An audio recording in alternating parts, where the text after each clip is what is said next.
Oke, Assalamualaikum warahmatullahi wabarakatuh. Hari ini kita masuk dengan kuliah ke-15 ya. Jadi hari ini saya akan masuk dengan materi terkait dengan metode suksesif interval ya. Jadi sebetulnya metode suksesif interval ini tidak ada di dalam silabus kita gitu ya. Jadi hari ini seharusnya latihan soal, tapi menurut saya penting bagi mahasiswa untuk memahami, apa itu metode suksesif interval. Karena dalam, riset-riset, dalam perkembangannya, sebetulnya peneliti lebih banyak menggunakan statistik parametrik daripada menggunakan statistik non parametrik. Nah, hari ini saya akan memberikan metode bagaimana cara melakukan, perubahan data dari, data, ordinal menjadi data interval. Jadi, kenapa data ordinal harus dirubah menjadi data interval? Karena kalau pakai data ordinal,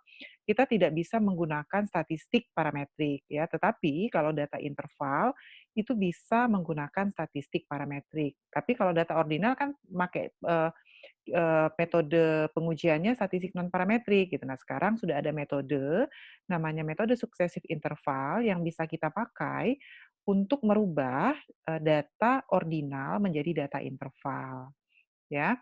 Sebelum saya mulai penjelasan, bagaimana metode suksesif interval dilakukan, saya mau tanya terlebih dahulu, siapa nih? Siapa ya? Windy Lestari. Windy, kalau data ordinal itu, seperti apa ya, Windy, ya? Masih inget nggak? Windy? Iya, Bu. Ya, Windy masih bisa sebutkan contoh data yang, berbentuk, yang menggunakan skala ordinal?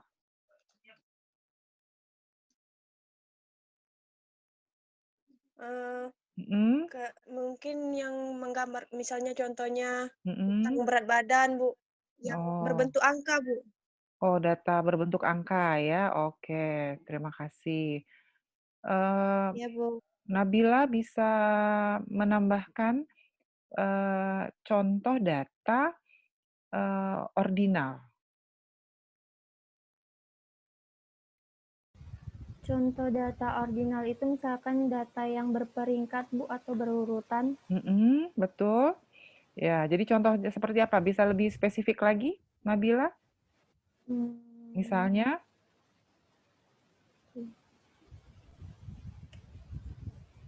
Mhm, bisa Nabila? Oke. ini, Bu, Heeh, kayak, pe-ranking-an gitu, Bu, ranking-an. ya, ya, oke. Datanya biasanya dalam bentuk apa? Datanya biasanya dalam bentuk apa gitu? Ranking-annya tuh dalam bentuk apa misalnya? Dwi Fitriani bisa bantu? Dwi Fitriani, silahkan. Iya, Bu. Ya, bisa bantu? Ranking-an tadi seperti apa kira-kira ranking-annya? Biasanya dalam bentuk angka. Biasanya dalam biasanya dalam bentuk angka. Berarti kalau data tidak dalam bentuk angka bukan data ordinal kalau begitu. Mmm, Gimana?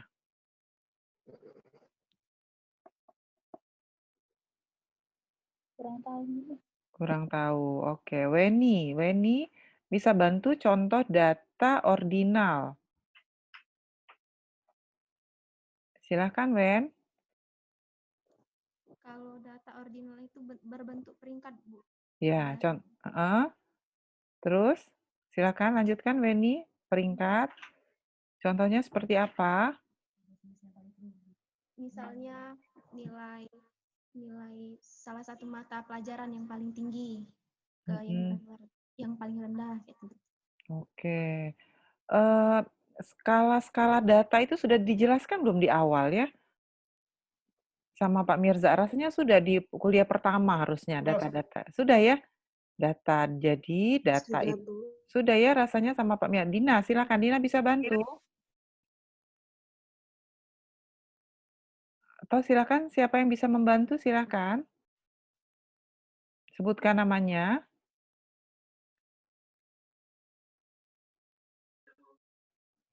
Ada yang bisa membantu? Izin menjawab, Bu. Ya, silakan. Contoh data ordinal itu kayak tingkat pendidikan petani, Bu. Heeh, Misal kayak SD itu heeh, diwakili jadi angka 1, SMP mhm, diwakili angka 2, SMA mhm, diwakili angka 3, iya, seperti itu, Bu. oke, terima kasih. Siapa tadi yang jawab namanya? Dinda Putri Nastiti, Bu. Oke, Dinda. Terima kasih, Dinda. Betul jawabannya, Dinda. Jadi, eee, apa saya harus mengulang ke jenis data dulu ya? Nanti saya sudah, menjelaskan ke mana-mana ternyata pemahaman datanya masih belum dapet gitu ya, statistik non parameter. Mungkin saya masuk ke jenis data dulu ya. Oke,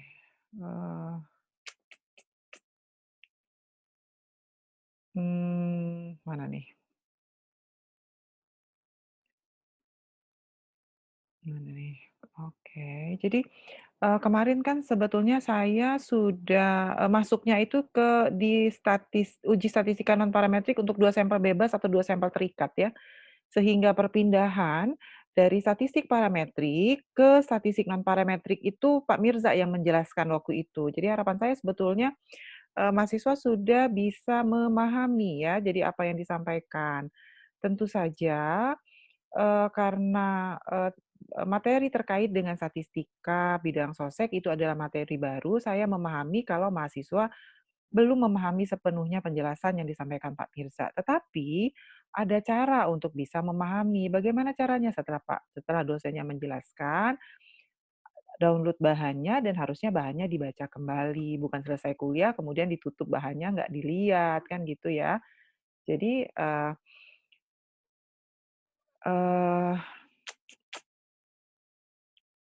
Nah, jadi saya sudah ini sebetulnya materi statistika ya, jadi, statistik itu adalah kumpulan data. Jadi kalau kita ngomongin data, statistik adalah kumpulan data yang biasanya disajikan dalam bentuk bisa tabel, bisa gambar, bisa grafik, bisa diagram. Kalau statistika itu apa? Statistika ilmunya, ilmu pengetahuan mengenai cara, metode, teknik untuk pengumpulan data, untuk analisis data, dan untuk penyajian data. Itu beda statistik. Jadi statistik itu tentang data. Data dapatnya dari mana? Datanya biasanya dapatnya diperoleh dari sampel. Jadi statistik itu adalah data sampel.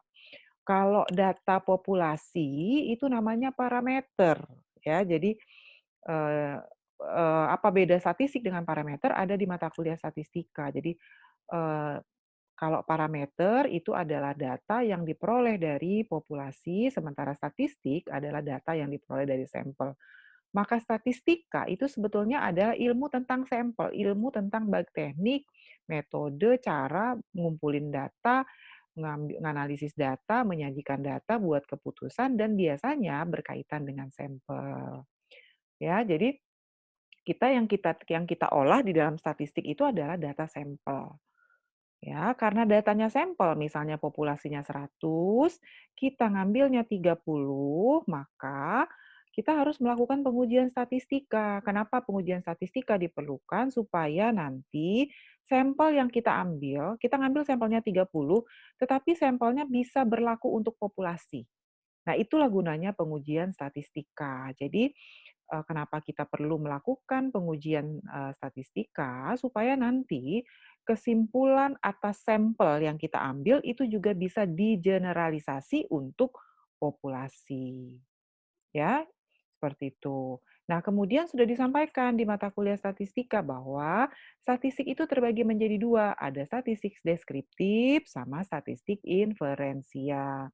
Statistik deskriptif itu adalah statistik yang berguna untuk menggambarkan atau mendeskripsikan fakta. Jadi di dalam statistik deskriptif itu kita menghitung rata-rata, nilai tengah, modus, ya, kemudian varian, simpangan, ukuran penyebaran. Itu adalah statistik deskriptif. Tetapi di dalam statistik deskriptif kita tidak melakukan penarikan kesimpulan terhadap populasi. Jadi statistik deskriptif tidak bisa mengeneralisasikan kesimpulan.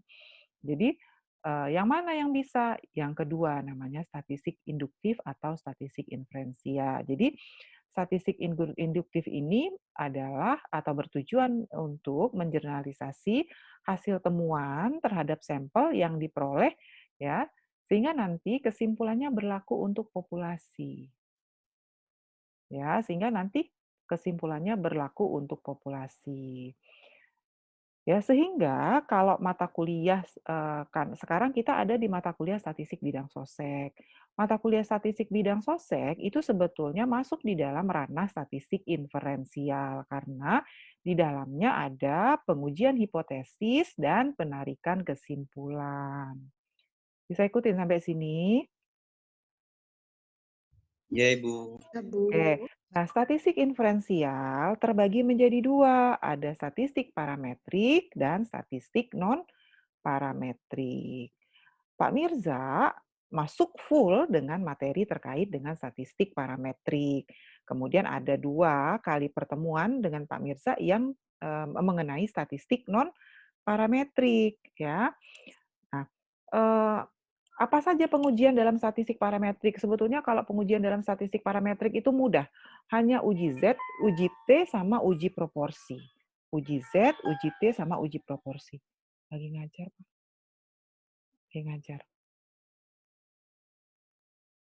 Ya. Jadi statistik parametrik itu cuma 2 cuma ada 3, jadi uji Z, uji T, uji proporsi. Tapi uji Z, uji T, uji proporsinya bisa berlaku untuk 1 sampel, 2 sampel bebas, 2 sampel terikat, begitu. Nah, tetapi, statistik parametrik nanti dibuka lagi ya bahan Pak Mirja, saya yakin ada materinya. Statistik parametrik itu punya banyak persyaratan untuk bisa, dilakukannya pengujian dengan statistik parametrik. Sebentar ya.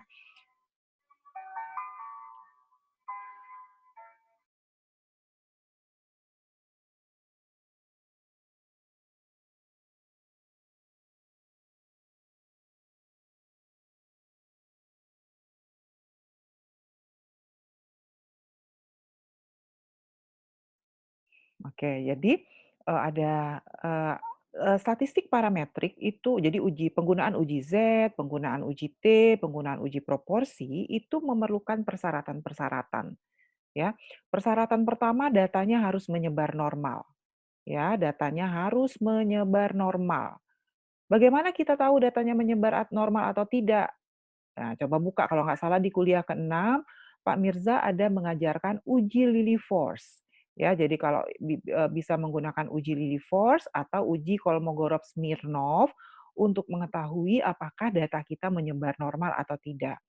Kalau datanya menyebar normal, maka kita bisa menggunakan statistik parametrik. Ya, itu syarat pertama. Jadi kalau datanya tidak menyebar normal, kalau hasil pengujian Lilliefors dan Kolmogorov-Smirnovnya ternyata tidak menyebar normal, maka penelitian kita tidak bisa menggunakan statistik parametrik. Bisa ikutin sampai sini. Harus pakai statistik non-parametrik. Itu syarat pertama. Jadi harus menyebar normal.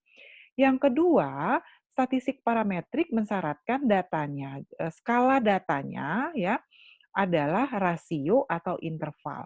Jadi statistik parametrik itu skala datanya adalah rasio atau interval, atau data rasio dan data interval itu sering disebut dengan data kuantitatif kalau di metode ilmiah. Kalau buka mata kuliah metode ilmiah ada data kuantitatif. Nah, data kuantitatif itu skalanya interval atau rasio. Jadi kalau penelitian kita tidak menggunakan skala interval dan rasio, maka kita tidak bisa pakai statistik parametrik. Ya, jadi kalau penelitian kita skalanya adalah, ordinal, ya, maka data ordinal itu hanya bisa dianalisis dengan statistik non-parametrik. Saya ikutin sampai sini? Bisa. Iya, Ibu. Nah, ya. Bisa, Bu. Oke.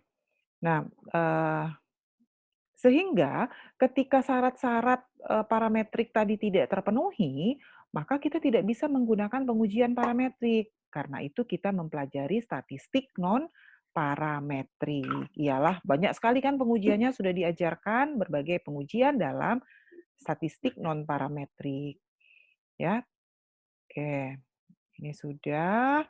Nah, ini asumsi-asumsi kenapa dia tidak bisa menggunakan. Jadi asumsi yang pertama, sebarannya normal, baik normal atau tidak, maka kita tidak bisa ketika dia tidak normal, maka kita tidak bisa menggunakan statistik parametrik. Ya, maka kalau statistik kapan digunakan statistik non parametrik? Bila salah satu parameter statistik parametrik tidak terpenuhi. Bisa ikutin. Nah, ini tadi penggunaan data. Jadi statistik non parametrik itu digunakan untuk data yang distribusi populasinya tidak diketahui.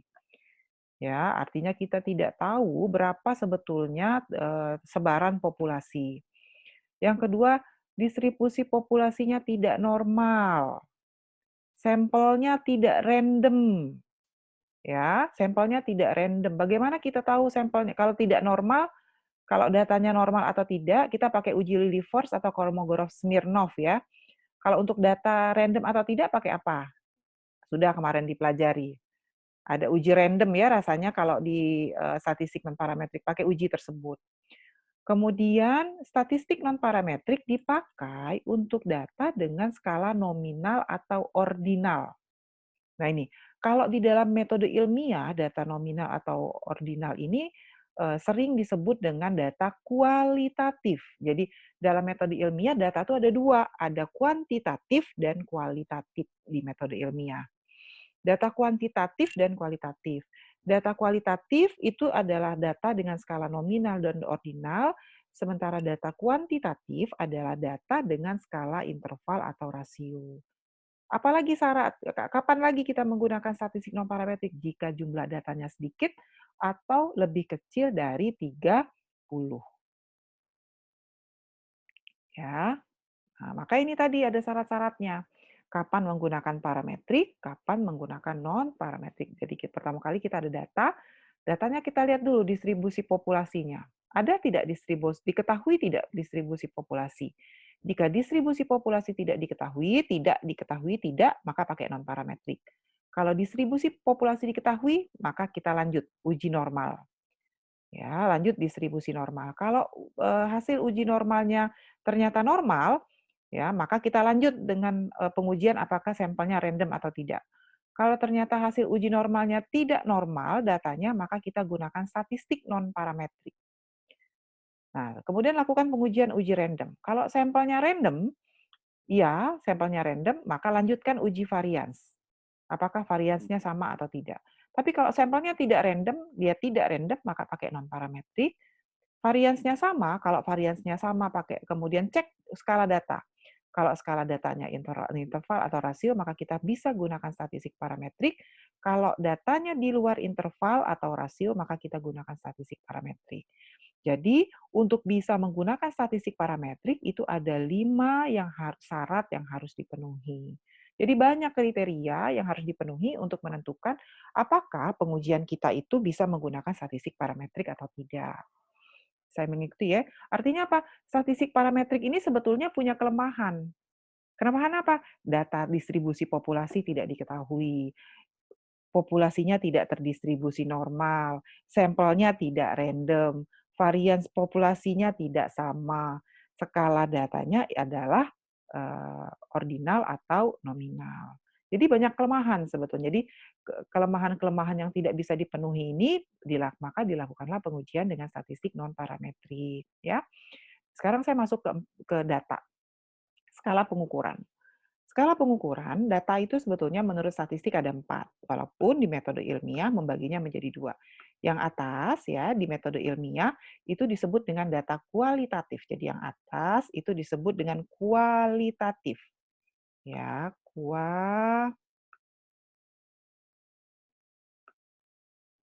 kualitatif ya. Panjang tulis sendiri ya. Yang bawah itu disebut dengan data kuantitatif kalau di metode ilmiah atau di metode penelitian sosek nanti kalau sudah dapat. Sebut dengan data kuantitatif. Nah, apa sih bedanya? Kuali itu kan berarti dia ukuran-ukurannya belum ada angka. Jadi data kualitatif ya, itu adalah data yang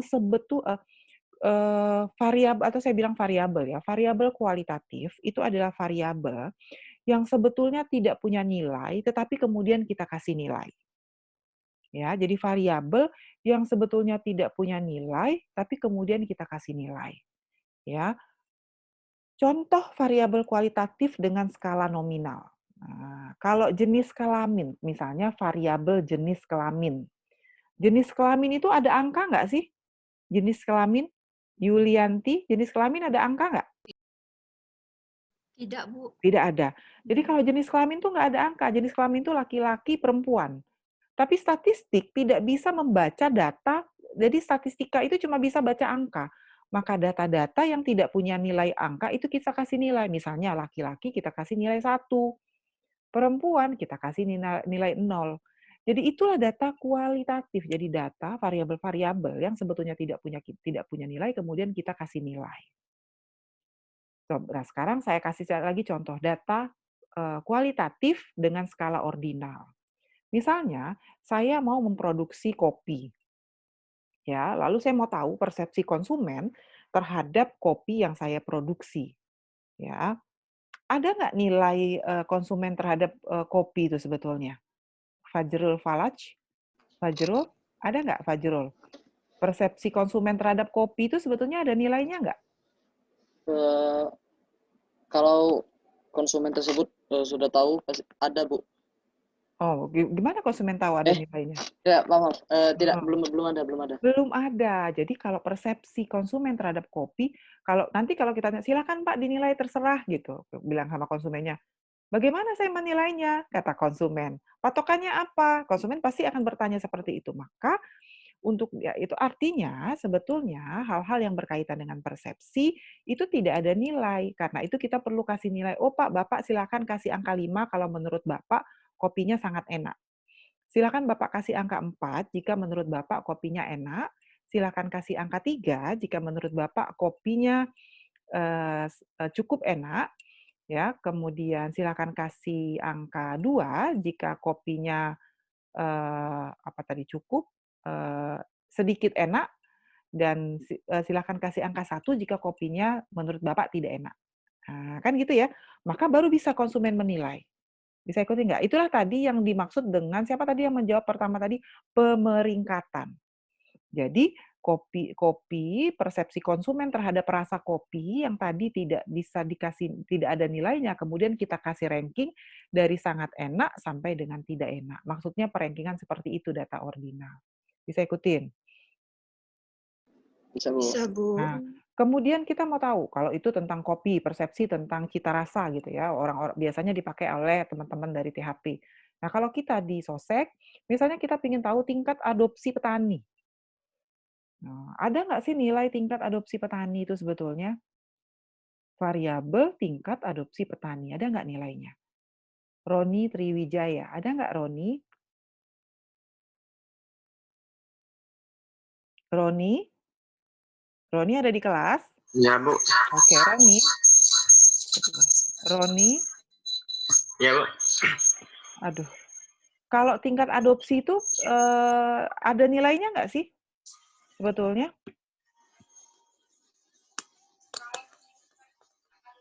Tingkat adopsi.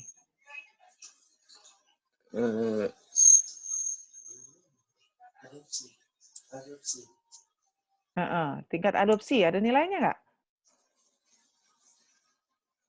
Maaf, Bu. Saya belum tahu. Belum tahu. Oke. Dwi Fitrianti, kalau tingkat adopsi ada nilai nggak? Tidak, Bu. Tidak. Sehingga bagaimana kira-kira cara kita memberi nilainya? Dwi, silakan Dwi. Bagaimana caranya kira-kira Dwi? Menurut saya itu kalau tingkat penggunaannya misalnya penggunaannya 1 tahun, mungkin ada yang 2 tahun seperti itu. Oke, begitu ya. Kalau dia tingkat penggunaannya 1 tahun, 2 tahun, terus gimana mau diapakan? Kalau dia 1 tahun bagaimana? Kalau 2 tahun bagaimana? Misalnya kalau 2 tahun itu peringkat pertama, kalau 2 tahun ya seperti itu, Bu. Oke ya, udah mulai lengkap. Silakan Yopa Oktaria mungkin ingin menambahkan, Yopa?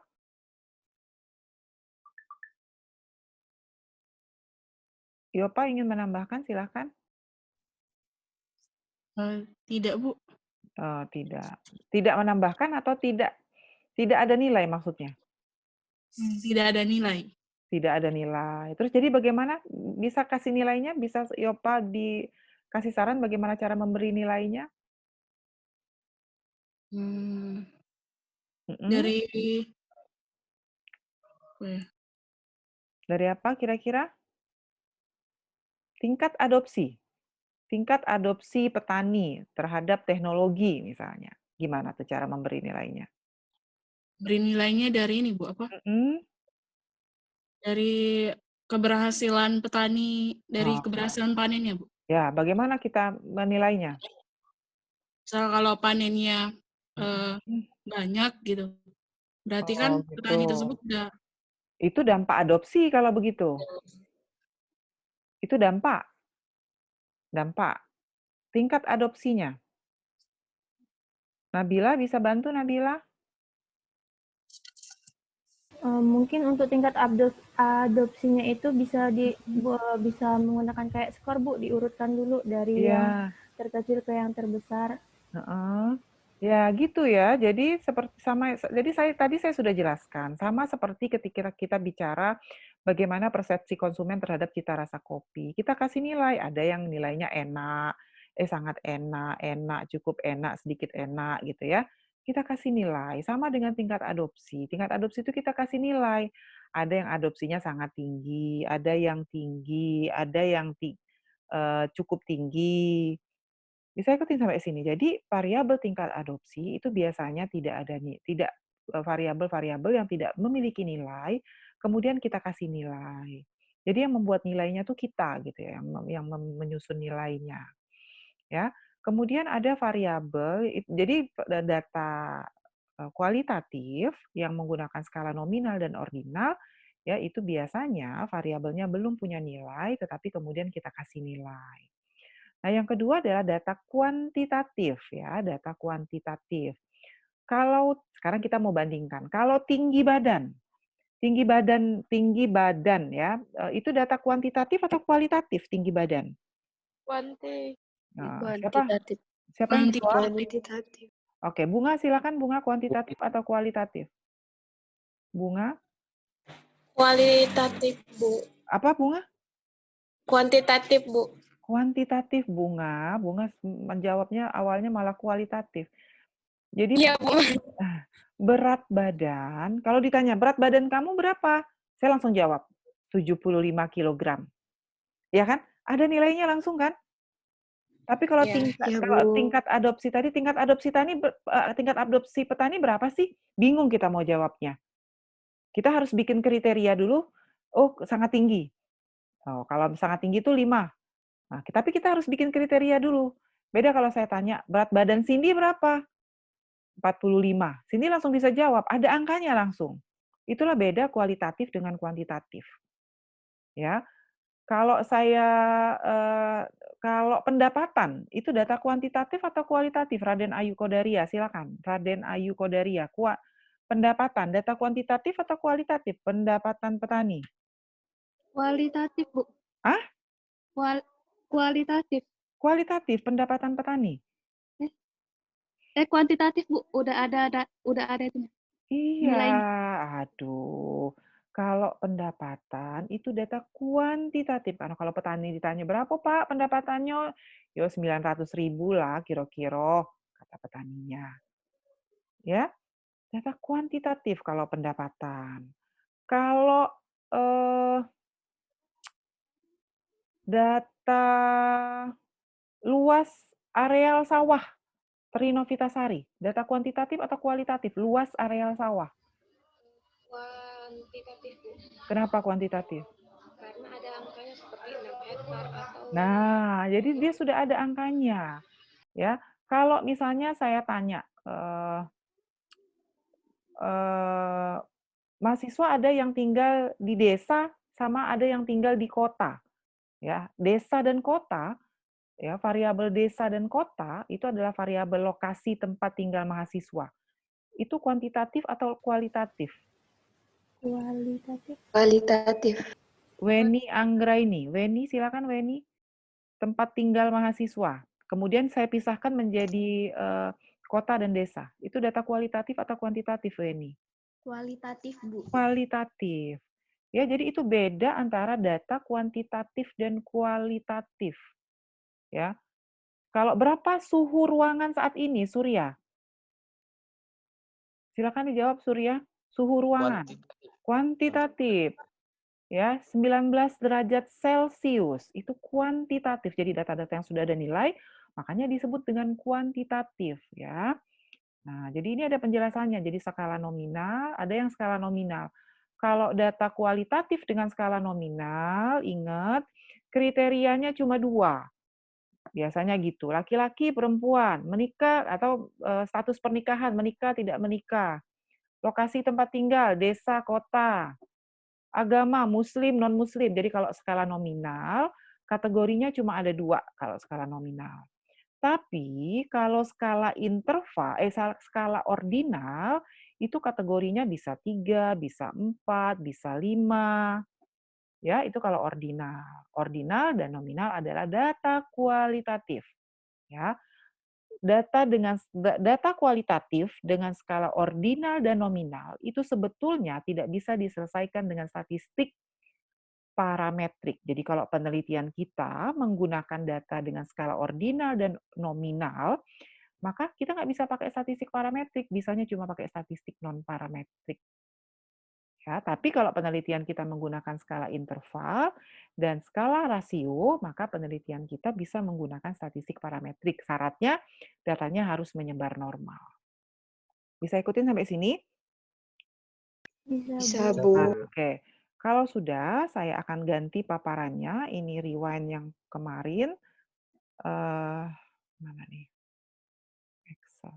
Oke, ini. Nah, hari ini dalam perkembangan lebih lanjut, tadi saya sampaikan bahwa untuk menggunakan statistik parametrik, ternyata ada 5 persyaratan yang harus dipenuhi.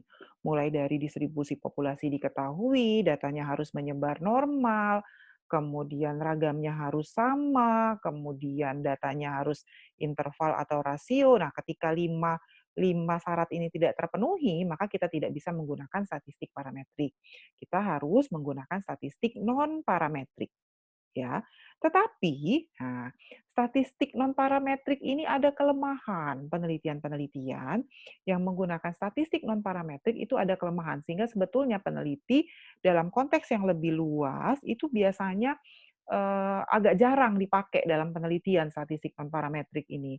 Peneliti mencoba tetap memaksimalkan menggunakan statistik parametrik. Apa kelemahan statistik non parametrik? Kelemahan pertama tadi jelas, bahwa statistik non-parametrik terkadang mengabaikan beberapa informasi tertentu tadi. Statistik non-parametrik itu digunakan untuk data yang tidak menyebar normal, distribusi populasi tidak diketahui, datanya kualitatif gitu ya.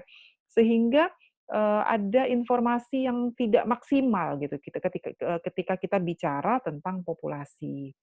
Yang kedua, hasil pengujian hipotesa dengan statistik non-parametrik tidak setajam statistik parametrik. Jadi pengujian validitas pengujian dengan statistik non-parametrik itu lebih lemah daripada kalau kita menggunakan statistik parametrik. Yang ketiga, nah ini yang ketiga yang menarik ini sebetulnya untuk penelitian-penelitian tingkat advance ya, peneliti memahami bahwa hasil statistika non parametrik itu sebetulnya tidak bisa dieksplorasi untuk populasi. Nah, itu kelemahan yang paling parah dari statistik non parametrik. Jadi ketika misalnya data kita tidak menyebar normal, maka sebetulnya hasil pengujian kita itu tidak bisa digeneralisasi untuk populasi. Padahal tadi kan kita mau penelitian itu ngambil sampel 30 saja, tapi nanti 30 orang ini bisa mewakili populasi, kan gitu kaidah pengambilan sampel itu. Nah, sementara kalau kita menggunakan statistika non parametrik, statistika non parametrik itu tidak bisa kesimpulannya sebetulnya tidak bisa dipakai atau digeneralisasikan untuk populasi. Itulah kelemahan statistik non parametrik. Tapi dia punya kelebihan. Kelebihannya apa? Kelebihannya tadi kalau kita pakai statistik non parametrik, kita tidak membutuhkan asumsi normalitas. Kita tidak peduli apakah datanya menyebar normal atau tidak. Seperti itu. Tetapi hati-hati, kalau data tidak menyebar normal, itu artinya data kita itu tidak mewakili populasi. Kalau data tidak mewakili populasi, itu artinya ya kalau data tidak mewakili populasi, itu artinya data kita tidak bisa nanti kesimpulan yang kita ambil nanti tidak bisa digeneralisasikan untuk populasi. Kemudian keunggulan lainnya apa? Secara umum, statistika non-parametrik lebih mudah dikerjakan dan mudah dimengerti jika dibandingkan dengan statistik parametrik. Statistika non-parametrik dapat digantikan data numerik dengan dan jenjang nominal dan ordinal. Kadang-kadang pada statistika parametrik tidak membutuhkan urutan atau jenjang secara formal karena sering dijumpai hasil pengamatan yang dinyatakan dalam data kualitatif. Pengujian hipotesa pada statistik non-parametrik dilakukan secara langsung pada pengamatan yang nyata, dan walaupun pada statistik non-parametrik tidak terikat pada distribusi normal populasi, tetapi juga pengujian statistik non-parametrik sebetulnya dapat digunakan pada populasi yang terdistribusi normal. Ya, sampai sini bisa saya lanjutkan? Ibu. Ya, silakan. Ada yang mau tanya? Bu, mohon maaf sebelumnya. Itu banyak teman-teman yang belum di ACC katanya, Bu. Ada 6 orang. Oke. Sudah. Silakan, ada yang mau ditanyakan? Ada tidak? Nah, sekarang saya tanya. Kalau penelitian kita ya menggunakan data 10. kalau misalnya kelihatan tulisan Ibu ya. Penelitian kita menggunakan data kualitatif ya. Jadi penelitiannya menggunakan data kualitatif dalam skala ordinal misalnya. Ya. Penelitian kita data kualitatif dalam skala ordinal. Kemudian kita uji hasil uji normalitas dengan Lilliefors, dia datanya menyebar normal. Datanya menyebar normal. Jadi pakai Lilliefors datanya menyebar normal. Diuji random ternyata sampelnya random. Ya. Oke. Kemudian diuji distribusi populasi diketahui. Misalnya ya. Kita pakai apa pengujiannya?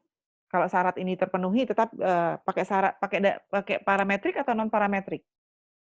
Datanya kualitatif, ordinal skalanya. Hasil normalitasnya menyebar normal.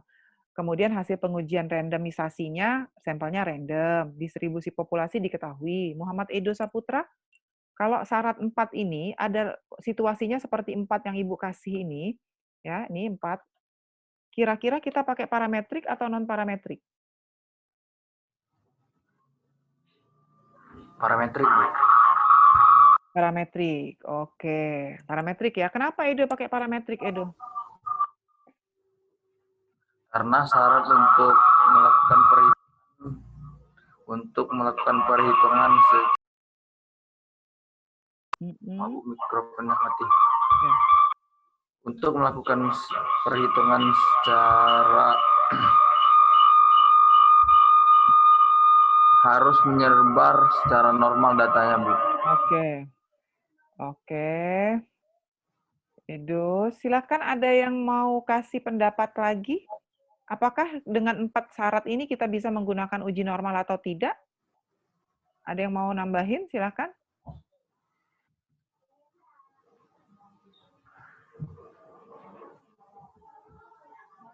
Ayo. Yang kelima saya tambahin lagi ya, variansnya sama. Varians.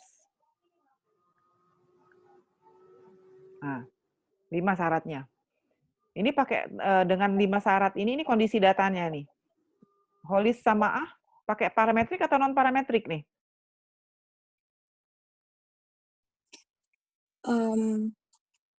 Masih parametrik sih, Bu. Parametrik. Kenapa parametrik? Karena menurut saya ini lebih difokuskan ke apa tadi? Karena datanya menyebar normal yang pertama. Yang kedua, sampelnya itu random. Oke. Citra Bella Saptaria, pakai parametrik atau non-parametrik, Citra? Kalau dari saya sama kayak teman-teman yang lain, Bu, masih parametrik juga. Karena ya dari syarat-syaratnya itu menunjukkan kalau dia pakai parametrik. Oke. Raden Ayu Kodaria, parametrik atau non-parametrik? Sama, Bu, parametrik, Bu. Oke, coba lihat. Syarat parametrik, entar dulu. Kita stop share. Nah, ini syarat yang tadi. Lihat, parametrik itu kalau semuanya iya. Termasuk ketika menggunakan skala pengukuran, dia harus interval atau rasio. Kalau iya, baru bisa pakai parametrik. Kalau tidak, non-parametrik. Ya, jadi ini harus iya semua. Tidak boleh ada satupun yang tidak iya. Bisa ikutin nggak? Nah, Bisa, Ibu. oke, nah, sekarang saya tanya lagi. Kalau begitu, dengan kondisi yang ini tadi, rahmat ilahi, pakai parametrik atau non-parametrik? Kalau dilihat dari yang barusan itu, non-parametrik, Bu. Kenapa non-parametrik? Yang mana yang tidak terpenuhi, Rahmat?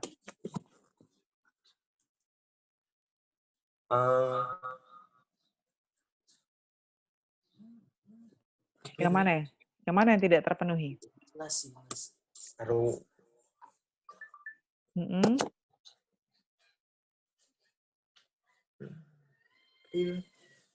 Dina Kristina Manurung, Dina. Pakai apa, Dina? Parametrik atau non-parametrik, Dina? Kalau kondisi datanya seperti yang 1 sampai 5, Dina? Pakai yang non-parametrik, Bu. Kenapa pakai non-parametrik, Dina? Karena datanya kualitatif, Bu. Datanya kualitatif. Jadi, nah, walaupun nanti 1, 2, 3, 4, 5-nya ini dia memenuhi syarat untuk distribusi normal, tetapi datanya adalah data kualitatif, kita tetap tidak bisa gunakan statistik parametrik. Jadi, kalau data kualitatif, kalau penelitian kita menggunakan data kualitatif, maka yang kita bisa pakai untuk 5 kriteria ini adalah statistik non-parametrik. Kenapa? Karena ada satu kriteria yang tidak terpenuhi, yaitu datanya kualitatif. Datanya skala ordinal. Walaupun yang lainnya menyebar normal, random, distribusi populasi diketahui, variasinya sama, jadi tetap tidak bisa pakai parametrik karena datanya kualitatif. Bisa ikutin sampai sini? Tapi kalau Ibu balik, ya sekarang Ibu copy ke sini. Ctrl V. Di sini datanya adalah data kuantitatif. Nah, kuantitatif ya. Misalnya saya menggunakan skala interval. Interval. Nah, kalau sekarang pakai statistik apa? Ulfa Trivani. Kalau yang bawah ini pakai statistik apa, Ulfa? Parametrik atau non-parametrik? Ulfa? Iya, Bu. Nah, Ulfa, untuk yang kedua pakai parametrik atau non-parametrik pengujiannya? Parametrik, karena datanya interval. Datanya kuantitatif dan skalanya interval. Maka di sini kita pakai parametrik. Bisa ikutin sampai sini? Nah, sekarang Ibu balik lagi kondisinya. Kalau misalnya hasil pengujiannya seperti ini. Datanya kuantitatif, hasil normalitasnya tidak menyebar normal. Siapa tadi? Windy Lestari. Windy, kalau yang ini pakai apa, Windy? Pakai kuantitatif atau pakai parametrik atau non-parametrik? Parametrik, Bu. Oh, parametrik, yakin. Hasil normalitasnya saya ganti, tidak menyebar normal sekarang. Walaupun datanya kuantitatif.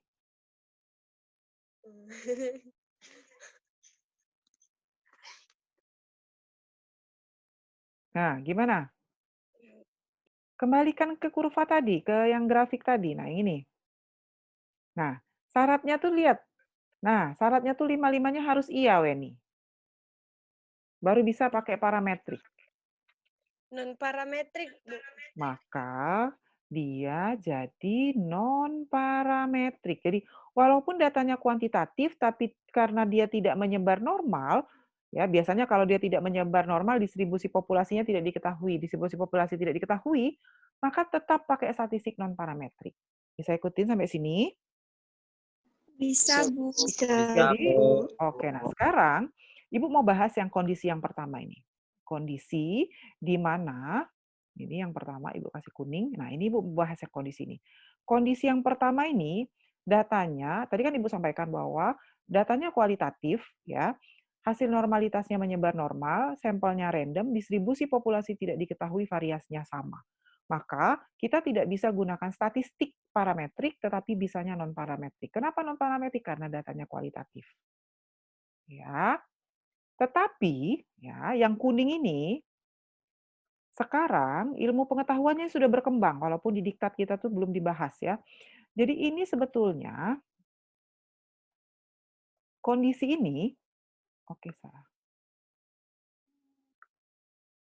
Nah ya, kondisi ini bisa dipakai. Jadi data kualitatif bisa kita analisis dengan menggunakan data kuantitatif. Jadi bisa menggunakan data. Jadi data tadi kan datanya kualitatif ya.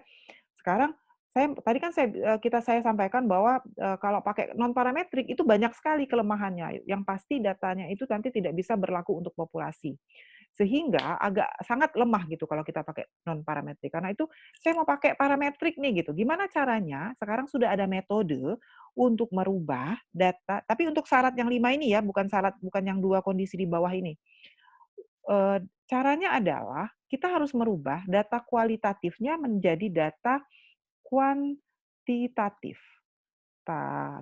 Jadi datanya dirubah jadi data kuantitatif dengan skala interval.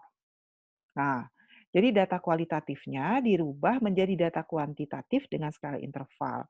Metodenya namanya metode untuk merubah data kualitatif menjadi data kuantitatif, atau metode untuk mengubah data ordinal menjadi data interval, itu namanya metode suksesif. Kok lari ke sini ya?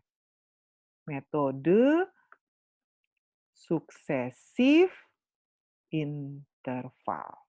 Sehingga nanti, nah, bisa ikutin nggak sampai sini? Jadi, kalau misalnya kita memahami, jadi misalnya peneliti memahami bahwa, wah kalau pakai non-parametrik itu lemah loh hasilnya, nggak bisa buat populasi, kemudian padahal syarat-syarat saya yang lain tuh terpenuhi semua, maka data kualitatif kita itu harus kita ubah dulu menjadi data kuantitatif. Nanti kalau dia sudah berubah menjadi data kuantitatif yang skalanya interval, baru bisa menggunakan statistik parametrik. Nah, metode untuk mengubah data ordinal menjadi data interval itu namanya metode suksesif interval. Paham nggak sampai sini kira-kira? Iya, Bu. Nah, jadi hari ini materi panjang saya ini udah hampir, udah sejam cuma mau mau menghantarkan bagaimana metode suksesif interval dilakukan ya. Jadi metode suksesif interval itu akan bisa kita pakai untuk merubah data ordinal menjadi data interval. Nah, kalau data ordinalnya sudah kita rubah menjadi data interval, maka kita bisa pakai statistik parametrik. Bagaimana cara merubahnya? Ya, sebetulnya di YouTube banyak ya, nanti di YouTube itu banyak sekali data-data, cara-cara untuk melakukan metode suksesif interval. Ini yang saya ajarkan adalah cara manualnya, nanti mungkin sekitar 10 menit saya akan tampilkan videonya terkait dengan bagaimana cara melakukannya dengan program ya. Ini yang saya sampaikan adalah manual. Di e-learning juga sudah saya upload ya. Nah, ini adalah data yang kita punya. Nah, yang kita punya itu data aslinya seperti ini. Ini nomor sampelnya. Misalnya sampel ke-1, kalau saya mau sampel pertama memilih skor 2. Sampel kedua memberi skor 5, kemudian yang ketiga memberi skor 2, 1, 2, 2, 1, 2, 1, 2, 2, 3, terus sampai bawah skornya 2 dan 2. Ya, artinya apa? Skor data ordinal kita itu ada antara 1, 2, 3, 4, dan 5. Lalu kita cari frekuensinya dari data sini, kita lihat. Yang dapat 1 berapa sih? 1, 1, 2, 3, 4, 5. 1 itu frekuensinya 5. 2 itu frekuensi yang memberikan skor 2 9 orang, yang memberikan skor 3 3 orang, memberikan skor 4 2 orang, dan memberikan skor 5 1 orang. Total sampelnya ada 20N ya. Lalu apa yang kita lakukan? Yang kita selanjutnya adalah kalikan antara A kali B skor dikali dengan A dikali B. skor dikali frekuensi, maka 5, kemudian 18, lalu 9, lalu 4 kali 2, 8. Jadi ini sudah saya inikan ya. Nanti di-download Excel-nya di itu. Kemudian 5 kali 1, 5. Selanjutnya, kita cari persentase. Frekuensi 5 dibagi dengan 20. Jadi 0,25 ini dapatnya dari B5 dibagi B10. 0,25, 0,24, 0,15, 0,1, 0,05. Lalu ini adalah kumulatifnya. Kumulatif itu dapatnya kumulatif dari BN yang ini, kumulatif dari BN. Yang ini adalah 0,25 karena hanya BN, 0,7 dapatnya dari 0,25 ditambah dengan 0,25 ditambah dengan 0,45. Jadi yang ini ditambah yang ini dapat ini. 0,7 ditambah 0,15 dapatnya 0,85. 0,85 tambah 0,1 dapatnya 0,95. 0,95 ditambah 0,5 dapatnya 1. Ya. Lalu kita cari normal, kita cari nilai Z terus distribusi normal. Ini sudah ada rumusnya ya, normal inverse E5. Jadi E5 itu yang ini, tulis saja normal inverse E5, nanti dapatnya min 0,64, lalu kopikan ke bawah 0,524, 1,03, 1,4. Yang ini tidak, karena ini tidak bisa. Jadi hanya sampai sini, karena kalau 1 distribusi normalnya itu tak hingga, makanya tidak ada nilai kalau 1. Nah, setelah itu kita cari ini ya, nih normal ya, normal distribusi F5 010. 010-nya wajib kita tulis ya. Maka nanti dapatnya 0,31, 0,347, 0,23, 0,103. Setelah itu kolom H, ini rumus kolom H min G4 dikurang G5 dibagi dengan E4 dikurang E5. Min 1,27, min 0,06, 0,76, 1,3, dan 2,06. Lalu I ini rumusnya H5, ini H5 ditambah dengan ya, ini ABS minus dari H5 sampai H9.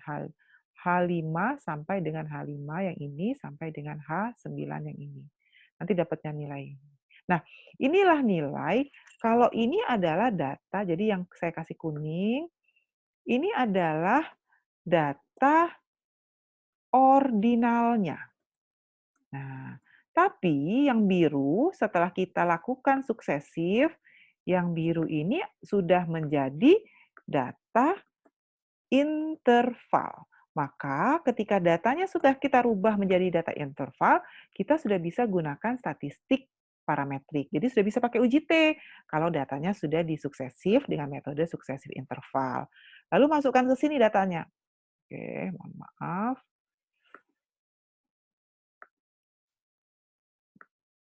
Sampai sini bisa mengikuti ya? Kecepatan nggak saya? Bisa, Bu. Nah, terus tadi kan kita punya data asli. Ya, kita ganti.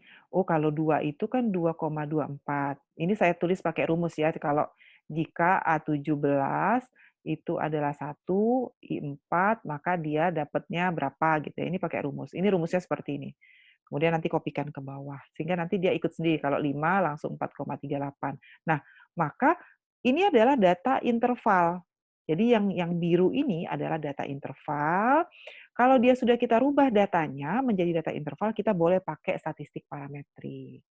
Bisa ikutin sampai sini? Bisa, Bu. Oke. Jadi pemahaman awal kita, tadi kan kita pemahaman awal kita, tadi kan seperti ini ya pemahaman awal kita bahwa kalau data kualitatif tuh nggak bisa loh sebetulnya dianalisis dengan statistik parametrik, kan gitu ya. Jadi kalau data kualitatif, dia harus pakai non-parametrik. Tapi perkembangan ilmu pengetahuan sekarang sudah memungkinkan kita untuk penelitian dengan menggunakan data kualitatif, tapi tetap bisa pakai parametrik. Caranya bagaimana? Hasil data kualitatif yang kita peroleh dari lapangan, kita rubah menjadi data interval dengan menggunakan metode suksesif interval. Bisa ikuti sampai sini?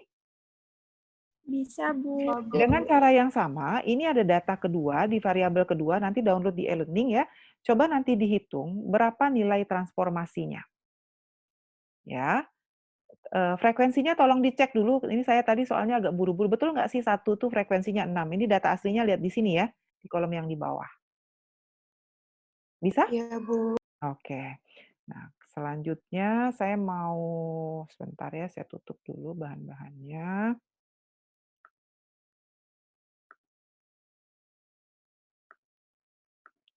Saya mau sebetulnya ada, mana tadi? Ada, kalau yang pakai karena saya pakai Mac ya, jadi MacBook saya nih tadi saya coba install terus ternyata nggak bisa, bisa pakai add-in, jadi nanti bisa download add-in. Ini ada cara, eee, nanti, videonya juga belum kalau yang ini videonya saya belum masukkan di e-learning, tapi silakan ditonton dulu. Mana nih tadi? Ini ya.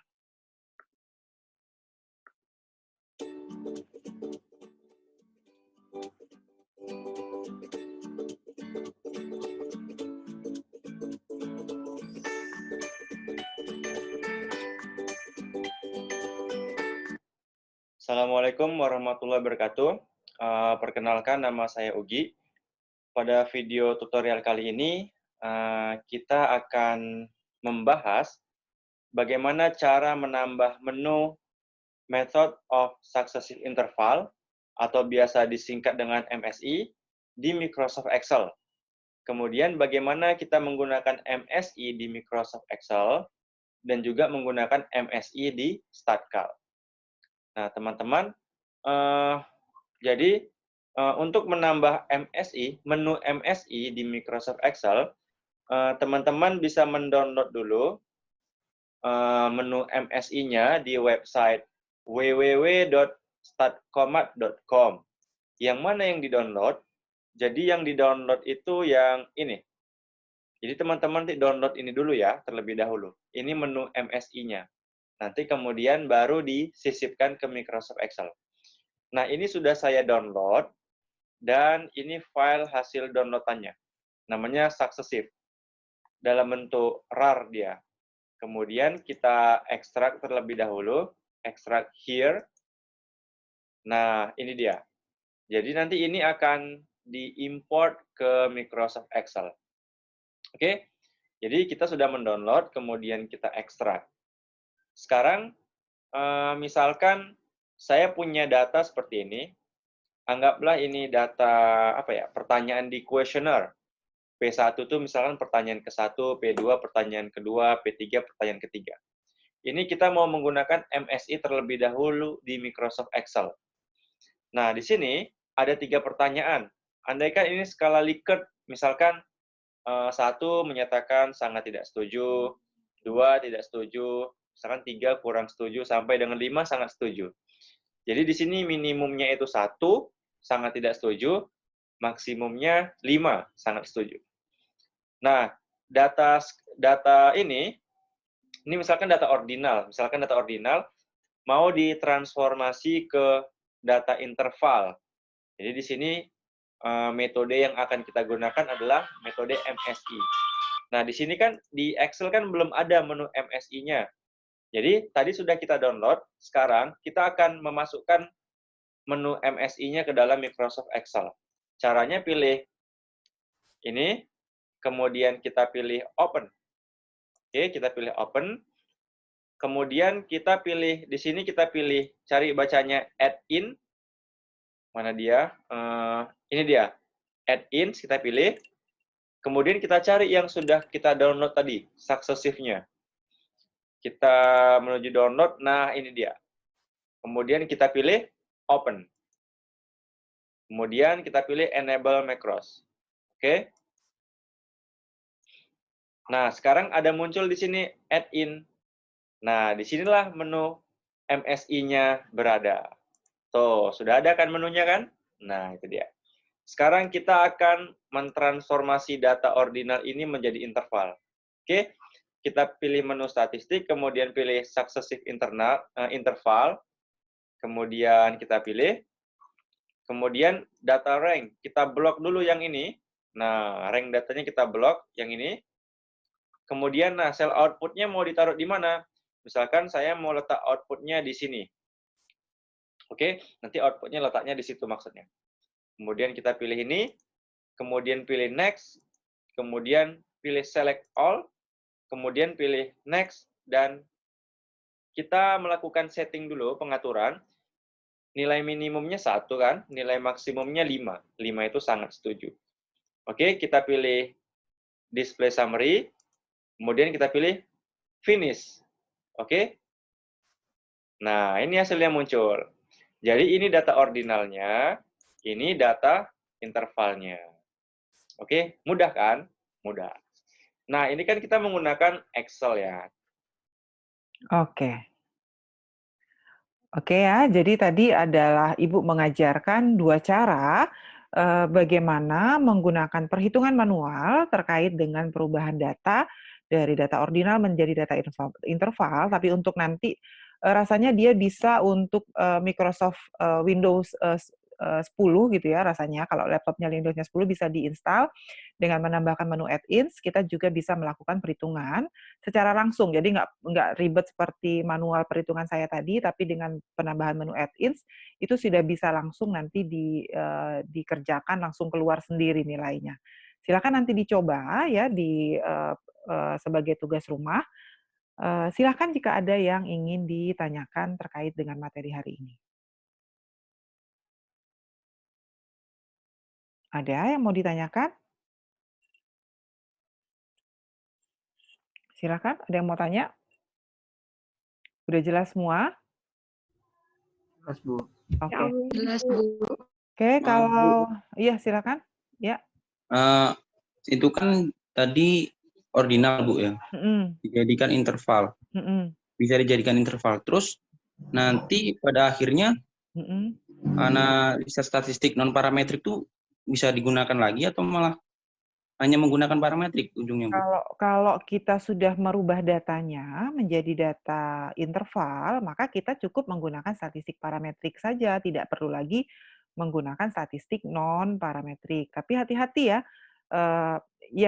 semua asumsinya harus terpenuhi dulu ya untuk menggunakan statistik parametrik. Tadi asumsinya kan ada 5. Yang 4-nya sudah terpenuhi kecuali kualitatif. Makanya supaya dia menjadi kuantitatif, maka datanya harus dirubah dulu menjadi data interval dengan menggunakan metode suksesif interval. Tetapi syarat normalitas, syarat random, lalu syarat menyebar normal, ya, kemudian distribusi populasi diketahui, itu juga harus tetap terpenuhi dulu, gitu, baru bisa menggunakan statistik parametrik. Ya. Gimana, Edo? Ya, Bu. Baik, terima kasih. Ya, jadi nggak usah bolak-balik. Kalau sudah dirubah datanya, nggak perlu lagi balik ke statistik non-parametrik. Silakan, ada yang mau ditanyakan sampai sini? Kalau tidak ada, mungkin saya tutup kuliahnya sampai di sini ya. Terima kasih perhatiannya. Wassalamualaikum warahmatullahi wabarakatuh. Waalaikumsalam warahmatullahi wabarakatuh. Banyak, Bu.